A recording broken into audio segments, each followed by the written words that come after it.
अस्सलाम वालेकुम स्टूडेंट्स। जो हमारा आज का टॉपिक है वो है blood supply of the kidney. हमने प्रीवियस लेक्चर में ये तो देख लिया कि ब्लड की फिल्ट्रेशन कैसे होती है किडनीज के अंदर, यानी कि किस स्ट्रक्चर से होती है, नेफ्रॉन से होती है, और हमने उसका स्ट्रक्चर भी डीपली डिस्क्राइब किया है, डिटेल के साथ पढ़ा है। लेकिन आज हमने ये देखना है कि जो ब्लड की सप्लाई है, यानी जो सारा ब्लड किडनी में फिल्टर होने के लिए आता है, वो बेसिकली आता कैसे है और वो वापस कैसे जाता है फिल्टर होके। तो जो भी एक पाथवे है ब्लड का किडनी के अंदर, उसको हमने इसके अंदर स्टडी करना है। तो शुरू करते हैं। The pathway of blood inside kidney begins with renal artery. जो किडनी के अंदर ब्लड के आने का रास्ता है वो रीनल आर्टरी से शुरू होता है। जैसे मैंने आपको पहले भी बताया था कि रीनल आर्टरी होती है, वहां से जो है हमारा ये काम शुरू होता है ब्लड के अंदर आने का, हाइलम वाली जगह से, जहां पर रीनल आर्टरी भी मौजूद होती है और रीनल वेन भी मौजूद होती है। ये जो हमारी नाली है यानी रीनल आर्टरी है, ये किडनी के अंदर हाइलम वाली जगह पे, जिसको हम रीनल हाइलम बोलते हैं, हाइलस भी बोलते हैं, वहां से एंटर होती है। It divide into branches which give rise to afferent arterioles.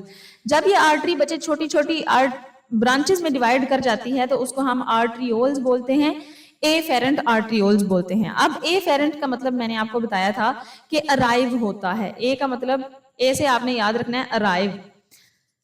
तो अराइव का मतलब है कि वो वाली आर्टरियोल जहां से ब्लड किडनी के अंदर आ रहा है फिल्टर होने के लिए। इसके अंदर अनफिल्टर्ड ब्लड है, यानी समझ लें कि अपने आसानी के लिए समझ लें कि जिसको हम गंदा खून बोलते हैं, वो साफ नहीं है, अनक्लीन्ड ब्लड है। वो एफेरेंट आर्टरियोल के रास्ते हमारी किडनी के अंदर आता है और आकर जो हमारे ग्लोमेरुलस के नजदीक जितनी भी कैपिलरीज हैं वहां पर चला जाता है। अब यहाँ बता रहे हैं कि each efferent आर्टरियोल Leeds into the capillary bed glomerulus. Glomerulus के अंदर जितनी भी कैपिलरीज हैं वो वहां चला जाता है। इस डायग्राम के अंदर देखें आप, ये हमारे पास एफेरेंट आर्टरियोल है, यहाँ से ब्लड हमारी किडनी में आता है, सॉरी ग्लोमेरुलस के अंदर, और इधर एक नेटवर्क है कैपिलरीज का ग्लोमेरुलस के अंदर। इसके अंदर ये डिवाइड हो जाती है ये आर्टरियोल, यानी वहां पर जाके एक नेटवर्क बना लेती है। अब इस नेटवर्क में जब फिर डिवाइड हो जाता है ब्लड, यानी फिल्टर हो जाता है, तो वहां से एफेरेंट आर्टरियोल के जरिए फिर बाहर निकलता है। तो यही वो यहाँ पर बता रहे हैं कि अनलाइक मोस्ट कैपिलरी बेड्स, जिस तरह बहुत सारे कैपिलरी बेड्स होते हैं बॉडी के, that drain into venules the glomerular capillaries into an efferent arteriole. अब वैसे हमारी बॉडी के अंदर होता तो ये है लॉजिकली कि जब कोई आर्टरी आई है तो वो आर्टरी जो है डिवाइड होके फिर वेन में कन्वर्ट होती है, क्योंकि देखें यहाँ पे एक आर्टरी है और एक वेन है। आर्टरी से ब्लड आता है और वेन से ब्लड ऑर्गन से बाहर जाता है। तो असूलन तो ऐसा ही हुआ ना कि असूलन तो ऐसा ही होना चाहिए कि जो एफेरेंट आर्टरियोल आ रही है इससे ब्लड फिल्टर होके वेन में जाए, वेन में कन्वर्ट हो, ताकि वो जो है फिल्टर्ड ब्लड हार्ट के पास जा सके। लेकिन ऐसा नहीं होता, इसीलिए उसने बोला है कि अनलाइक मोस्ट कैपिलरी बेड्स, के मतलब बाकी कैपिलरी बेड्स की तरह ये वेन्स में कन्वर्ट नहीं होती। क्यों नहीं होती ये मैं आपको बताती हूँ। ये क्या करती है, ग्लोमेरुलर जो कैपिलरीज हैं ये एफेरेंट आर्टरियोल में कन्वर्ट हो जाती हैं। ये बच्चे वेन में कन्वर्ट नहीं होती, मतलब डायरेक्टली इस फिल्टर्ड ब्लड को जो है ना वहां पर हार्ट के अंदर नहीं भेजती, क्योंकि मैंने आपको उस दिन बताया था कि कुछ चीजें ऐसी होती हैं यहाँ पर फिल्ट्रेट के अंदर, जो यहाँ पर बोमेन कैप्सूल में फिल्ट्रेट आता है, मटेरियल आता है, उसके अंदर कुछ चीजें ऐसी होती हैं जो हमारी बॉडी को चाहिए होती हैं, लेकिन वो यहाँ पर प्रेशर की वजह से आ जाती हैं, तो इन्होंने दोबारा रीएब्जॉर्ब होना होता है। तो आपको मैंने बताया था ना कि प्रॉक्सिमल कन्वोल्यूटेड ट्यूब्यूल में और डिस्टल कन्वोल्यूटेड ट्यूब्यूल में दोबारा से रीएब्जॉर्प्शन होती है, जो चीजें हमें चाहिए वो दोबारा से एब्जॉर्ब होती हैं हमारे ब्लड के अंदर। तो बेसिकली ये एफेरेंट आर्टरियोल इसीलिए यहाँ पर आकर फिर प्रॉक्सिमल कन्वोल्यूटेड ट्यूब्यूल के दौरान, मतलब इसके गिर्द जो है गुच्छे बना लेती है, यानी एक और कैपिलरी बेड बना लेती है, और डिस्टल कन्वोल्यूटेड ट्यूब्यूल के अगेंस्ट भी, यानी उसके इर्द गिर्द भी एक कैपिलरी बेड बना लेती है। अब वहां पे होता क्या है कि जो भी यहाँ पर मटेरियल आया है जो हमें चाहिए और हमारी बॉडी ने उसको निकाल दिया था बोमेन्स कैप्सूल के अंदर, तो वो यहाँ पर दोबारा रीएब्जॉर्ब होता है, एब्जॉर्ब होके इसी ब्लड के अंदर शामिल हो गया। लेकिन हुआ कैसे, एफेरेंट आर्टरियोल के अंदर यहाँ पर शामिल हो गया ब्लड के अंदर। अब वो क्या है कि हमारा ब्लड सेफ है, अब वो हमारी बॉडी को पहुंचेगा। तो फिर ये जो यहाँ से होती हैं एफेरेंट आर्टरियोल, ये फिर वेन्यूल में इस ब्लू वाली वेन में कन्वर्ट होती हैं, जो ये फिर दोबारा जाती है हार्ट के पास और हार्ट को वो वाला ब्लड पहुंचा देती है।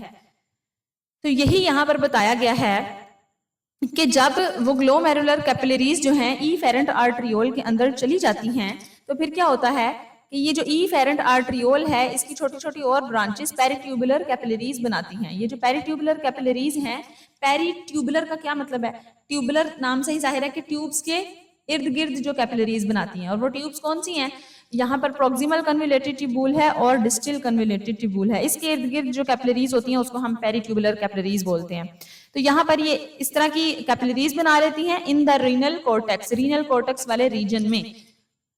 अब वो कहता है कि इन जक्स्टा मेडुलरी नेफ्रॉन, जो जक्स्टा मेडुलरी नेफ्रॉन है ना, जो मेडुला के अंदर है, the efferent arterioles also give rise to vasa recta. जो जक्स्टा मेडुलरी नेफ्रॉन के अंदर जो नालियां होती हैं मेडुला के अंदर, वो लूप ऑफ हेनले के साथ साथ चलती हैं। Give rise to vasa recta का मतलब है कि उनके साथ साथ चलती हैं। They are long and straight capillary network. किसके साथ साथ चलती हैं? लूप ऑफ हेनले के साथ साथ। यहाँ पे आप डायग्राम में देखिए ना, मैंने आपको दिखाया था, ये वाली जो नालियां हैं ये साथ साथ बिल्कुल चल रही हैं ना लूप ऑफ हेनले के, तो इसी को वो बोल रहा है कि vasa recta, give rise to vasa recta, यानी उसके साथ साथ चलती हैं। In medulla that run parallel to the loop of Henle. After the exchange of materials, जब मटेरियल एक्सचेंज हो जाता है यानी दोबारा से रीअब्जॉर्प्शन हो जाती है, तो जो कैपिलरीज हैं वो कन्वर्ट हो जाती हैं वेन्यूल में, फिर वो वेन में चली जाती हैं, यानी कैपिलरीज सारी वेन के अंदर चली जाती हैं। तो वहां पर क्या होता है? These venules merge into the larger veins. ये जो वेन्यूल हैं छोटी छोटी, ये मिलकर एक बड़ी वेन बनाती हैं जो एक रीनल वेन के अंदर जाके खुलती है, जो ब्लू कलर की होती है, जैसे मैंने आपको ऊपर डायग्राम में दिखाया। ये जो छोटी छोटी वेन्यूल्स है ना, यहाँ पर एक वेन्यूल इधर से आ रही है, एक इधर से आ रही है, कुछ इधर से आ रही होंगी, ये सारी मिलकर एक लार्ज वेन में बनती हैं जिसको हम वेन्यूल बोलते हैं। वेन्यूल मिलकर एक वेन बनाते हैं जिसको हम रीनल वेन बोलते हैं। ये जो रीनल वेन है, अब यहाँ से जो क्लीन हो चुका है ब्लड, जिसके अंदर हमारी फायदेमंद चीजें आ चुकी हैं और गंदी चीजें निकल चुकी हैं, इसने अब हार्ट की तरफ जाना है ताकि जो हमारा हार्ट है वो ब्लड को दोबारा से हमारी बॉडी के तमाम ऑर्गन्स तक भेज सके। तो ये क्या करता है कि द रीनल वेन्स एग्जिट, जहां से रीनल वेन निकलती है किडनी से, उस जगह को हम हाइलम बोलते हैं ना, and drains into inferior vena cava. अब ये जो इंफीरियर वेना कैवा ये क्या है? ये हमारी बॉडी की सबसे बड़ी वो वाली वेन है जो हमारे हार्ट के पास ब्लड पहुंचाती है, इसलिए इसको इंफीरियर वेना कैवा बोलते हैं। Here it returns the filtered clean blood to the heart। और जब यहाँ पर ब्लड आता है हार्ट के पास, इसके अंदर इंफीरियर वेना कैवा के पास, तो वो हार्ट में फिर चला जाता है और फिर हार्ट उसको दोबारा से पंप करके बाकी ऑर्गन्स के अंदर भेजता है। अब यहाँ पर उन्होंने एक इन्फॉर्मेशन बताई है, कहता है कि the kidneys are highly vascularised. Vascularised का मतलब है कि इसके पास बहुत सारी वेजल्स होती हैं किडनीज के पास, अदर ऑर्गन्स बजाय अदर ऑर्गन्स के इसके पास बहुत ज्यादा होती हैं। Receiving approximately 20 to 25% of the total cardiac output. वो इसलिए होती हैं बच्चे, 20 से 25% जो है हमारे दिल से आने वाली या दिल के पास जाने वाली वेन्स जो हैं इधर होती हैं, क्योंकि किडनीज ने ही ब्लड को फिल्टर करना होता है। पूरी बॉडी का एक ही सिस्टम है जिसने फिल्टर करना है चीजों को, तो फिर इसी वजह से किडनीज के पास बहुत ज्यादा वेन्यूल्स होती हैं और वेन्स वगैरह होती हैं। तो अगर इस टॉपिक के एग्जाम के पॉइंट ऑफ व्यू से बात की जाए तो यहाँ से हमारे पास लॉन्ग क्वेश्चन के तौर पे ब्लड सप्लाई पूछी जा सकती है आपसे किडनी की, और शॉर्ट क्वेश्चन के तौर पे भी आपसे पूछा जा सकता है। उसके अलावा आपसे पेरिट्यूबुलर कैपिलरीज के बारे में पूछा जा सकता है कि ये कौन सी कैपिलरीज होती हैं, तो आपने ये बताना है कि पेरिट्यूबुलर कैपिलरीज जो होती हैं ये इफेरेंट कैपिलरीज से आर्ट्रियोल से बनती हैं, और ये कैपिलरीज जो हैं एक नेटवर्क बनाती हैं प्रोक्सिमल और डिस्टल कन्वोल्यूटेड ट्यूबूल के इर्द गिर्द इन द रीनल कॉर्टेक्स। यहाँ तक आपने बताना है। उसके अलावा ये जो परसेंटेज है कार्डियक आउटपुट वाली, इसका आपका एमसीक्यूज भी पूछा जा सकता है। रीनल आर्टरी में आपसे और रीनल वेन में आपसे डिफरेंस पूछा जा सकता है। एफेरेंट आर्ट्रियोल्स में और ईफेरेंट आर्ट्रियोल्स में डिफरेंस पूछा जा सकता है। और आपसे एक सवाल पूछा जा सकता है कि जक्स्टा मेडुलरी नेफ्रॉन के अंदर जो ईफेरेंट आर्ट्रियोल्स होती हैं वो किस फॉर्म में होती हैं, ये एमसीक्यूज में भी पूछा जा सकता है। तो आपने बताना है कि वेजा रेक्टा। तो वेजा रेक्टा का मतलब यही है कि वो सीधी सीधी वहां पर मौजूद होती हैं ताकि पानी को अपने अंदर ज्यादा से ज्यादा जज्ब कर सकें और हमारी जो बॉडी है वहां से पानी ज्यादातर ना निकले। तो उसके अलावा आपसे वेन्यूल्स के बारे में पूछा जा सकता है कि वो कौन सी वेन्यूल्स होती हैं जो बाद में मिलके वेन बनाती हैं। तो आपने बताना है कि इफेरेंट आर्ट्रियोल्स जो हैं ये छोटी छोटी वेन्यूल्स में कन्वर्ट होती हैं और फिर वेन्यूल्स जो है रीनल वेन में कन्वर्ट हो जाती हैं। तो यहाँ पे आज का हमारा टॉपिक खत्म होता है, फिर मिलेंगे इंशाल्लाह एक नए टॉपिक के साथ। तब तक के लिए अल्लाह हाफिज।